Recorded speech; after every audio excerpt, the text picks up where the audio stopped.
Hi, I'm Stephanie Chismar, and I'm a research economist with the U.S. Forest Service, Southern Research Station. Today, I'm going to speak about engaging tribes about forest carbon. In recent years, I set out on a learning journey to further my knowledge of incentive opportunities for supporting tribal forestry. I was interested in learning how existing opportunities align with the values and management objectives of tribes. In this short video, I will share with you all what I have learned and the resources that I have used to build my knowledge and prepare me to engage with tribes. I hope by sharing my journey, which I have found to be extremely enriching, that I'm able to help those interested in learning more about working with tribal communities and members. In this learning module, I will be speaking generally about what I have learned, but it's important to remember that all tribes have their own unique histories, characteristics, beliefs, and customs. Tribes and individuals and communities affiliated with tribes should not be seen as a homogeneous group. When planning to engage a tribal community or member, try to familiarize yourself with the history and values of that individual or community. Just because one individual or community has a belief or custom does not mean others share that same belief or practice. In 2023, I began collaborating with other Forest Service scientists and researchers at Appalachian State University and North Carolina State University to better understand how forest carbon markets align with the needs and values of tribes in what is now the Southeast United States. Research on the compatibility of carbon credits with tribal forestry is relatively limited.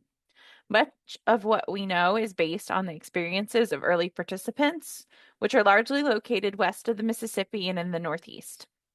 Our project seeks to conduct a literature review and case study analysis with select tribes in the region to identify opportunities and barriers for participation in carbon programs and the compatibility of carbon programs with the values and needs of tribal communities.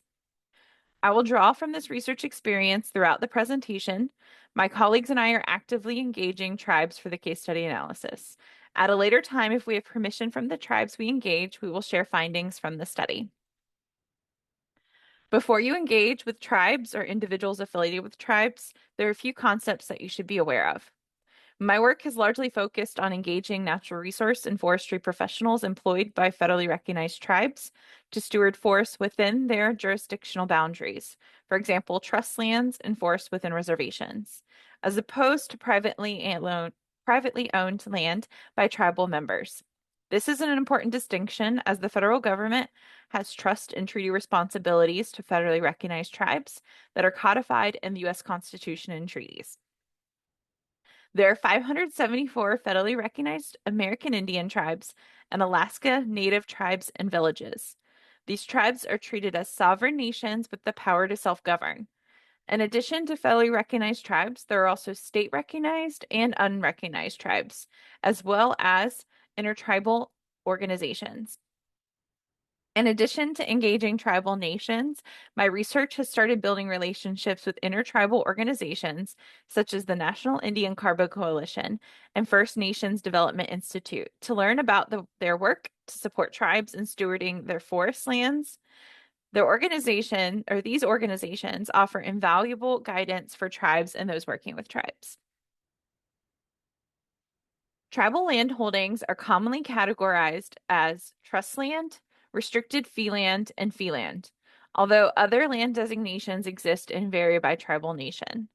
Some, but not all tribes have trust lands, which are technically owned by the U.S. government and held in trust on behalf of the tribe. In 2021, there were over 50 million acres of land held in trusts for tribes and individual tribal members. In certain cases, Congress defines tribal lands as trust and restricted fee lands. Restricted fee lands are lands that are legally owned by tribes or tribal members, but the title is restricted by the federal government against alienation, which is sale or transfer, or encumbrance, which can include liens, leases, right-of-ways, and others. Fee lands, on the other hand, are not restricted against alienation or encumbrance and are owned by an individual. As such, fee lands may promote the most opportunities for carbon developers that only work with privately owned land. When working with tribal landowners, acreage and ownership or landholding type can limit which programs are available. Distinguishable from property holdings, tribal lands may also have different designations that impact how they are managed and eligibility for carbon offset programs. Some tribes have land allotments for their members, which may or may not be included within their forest management plans. Allotted lands are held in trust or restricted fee status. However, as the land allotment process also led to surplus lands being sold as fee lands to non-Indians, this led to a checkerboard layout of fee parcels mixed with trust or restricted fee parcels. This can create issues for managing forests at the landscape level. And since land allotments are either held in trust or restricted fee status, they may not be eligible for carbon offset programs for private lands. Reservations are lands reserved for a tribe or tribes through treaties, executive orders, federal legislation, and administrative actions. There are over 300 areas administered as federal Indian reservations, which range in size from approximately 1 acre to 16 million acres. It is important to note that some tribes do not possess any land. The Indian Forest Management Assessment Team, or IFMAT, create reports which are 10-year periodic federally mandated assessments of tribal lands and can provide rich information about Indian forest lands. The latest report, IFMAT 4, included a review of tribal carbon offset projects and the related literature, and engagements with forest program managers and tribal officials. Findings from this latest report has provided a great introduction on tribal participation and interest in carbon markets. Up until recent years, most tribal participation in carbon markets has been in California's compliance market. As of 2021, 11 tribes and 7 Native Alaska corporations and villages have enrolled 1.4 million acres of tribal forest land into improved forest management projects.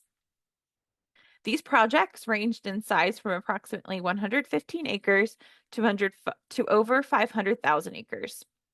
Interest in the voluntary market is increasing as opportunities to support tribes in accessing the voluntary market have grown.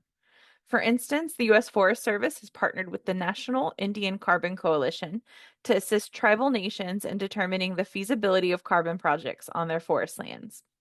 A list of these projects can be found on the U.S. Forest Service's Forest Landowner Support Program website. Concerns identified through engagements with tribal staff in IFMAT 4 include potential conflicts between required carbon stocking levels and disturbance risk exacerbated by highly stocked forests, incompatibility with tribal goals, costs of verification, monitoring, and inventory, required buffer credits to meet reversal and leakage requirements, and reduced opportunity for tribes with smaller land holdings. Revenue from carbon market participation has supported tribal investments and initiatives as well as acquisitions of lands within their ancestral territory. Here are some considerations when planning to engage tribes and tribal members. Approach the relationship with respect, patience, and cultural humility. Plan to be a listener. Taking time to build trust is important and meet people where they feel comfortable. Determine who makes decisions about how the land is stewarded and if there are any restrictions on the land. If the forests are on tribal lands, the tribe, the Bureau of Indian Affairs, or a mixture of the two may make management decisions. Identify the forest stewardship objectives and values. Would carbon align with the values and desired outcomes? If the landowner's interested in collection of non-timber forest products, cultivation of culturally significant plants, and or implementation of cultural land practices such as burning, would these activities be permissible under a specific forest carbon offset project? Are there sovereignty considerations? Some carbon projects require tribes to sign a waiver of sovereign immunity in case there is a breach of contract or other issue. This should be discussed with the tribe or tribal member you are engaging. When you are ready to make recommendations, understand that Indigenous knowledge systems rely on information collected through Western and non-Western approaches, such as traditional ecological knowledge based on observations documented orally and passed down for millennia. Here's some links to resources that you may find informative. The U.S. Forest Service Office of Tribal Relations provides information on the agency's work with tribes. The research and development arm of the U.S. Forest Service collaborated with the Office of Tribal Relations to create the Tribal Engagement Roadmap, which helped prepare me for engaging tribes in research.